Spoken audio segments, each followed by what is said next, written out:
This is London Weekend Television, part of the ITV network.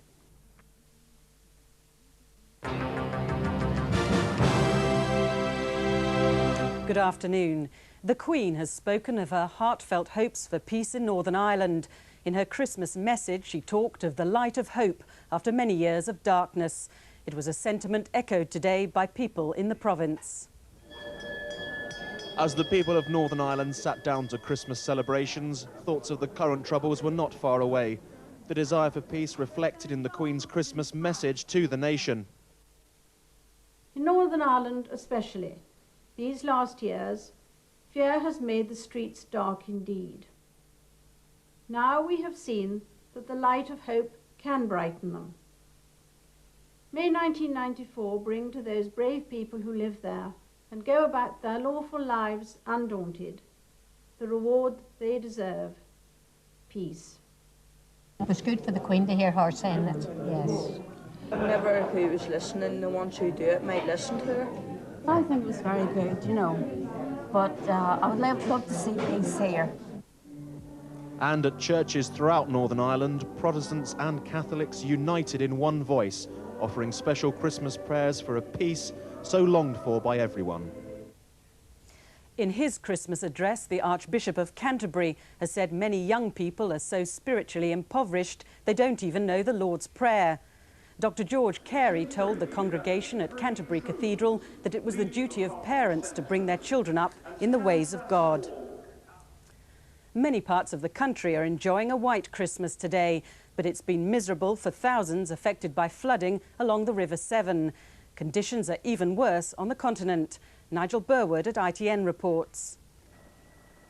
In the Netherlands, the Dutch government has declared the floods a national disaster. 180 square miles of land in the south of the country is underwater. 12,000 people have had to be evacuated from their homes. For families in the city of Nijmegen, Christmas Day began with desperate efforts to build sandbag dikes against the rising water. In the regional capital of Maastricht, a Christmas service collected money for those who've lost their belongings. Parts of France, northern Germany and Belgium have also been underwater. 7 people have died in the floods. At home, the River Severn around Shrewsbury and the Welsh border is still causing trouble. Red flood alerts remain in force. But some people are enjoying a white Christmas. 8 cities have reported snow, from Aberdeen down to Southampton. Hijackers holding schoolchildren hostage on a helicopter in southern Russia have freed another boy. The gunmen are still holding 2 other children and 3 adults on board, and they're now demanding to take off. Heavy fighting has continued in Bosnia despite a promised Christmas ceasefire. Serb forces shelled Sarajevo and Muslims are attacking around Vitez.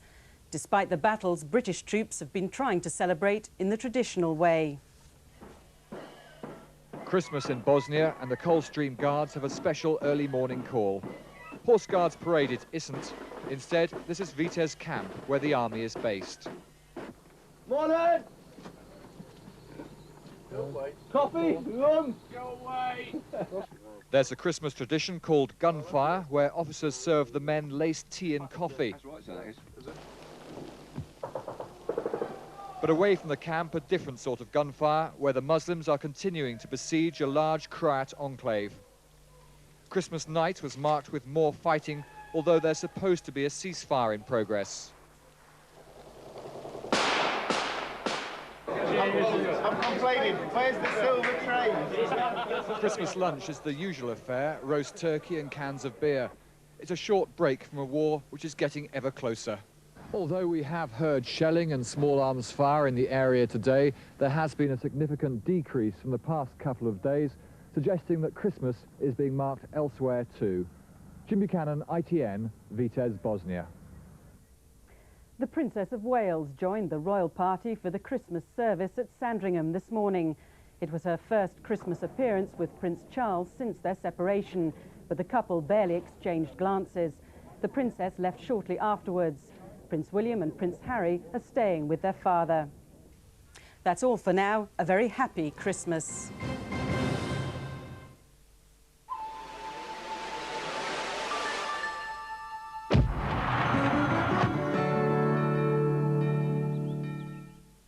Well, good afternoon. Well, I hope Santa brought you something warm this Christmas. Looks like being a cold night with a widespread and quite sharp frost.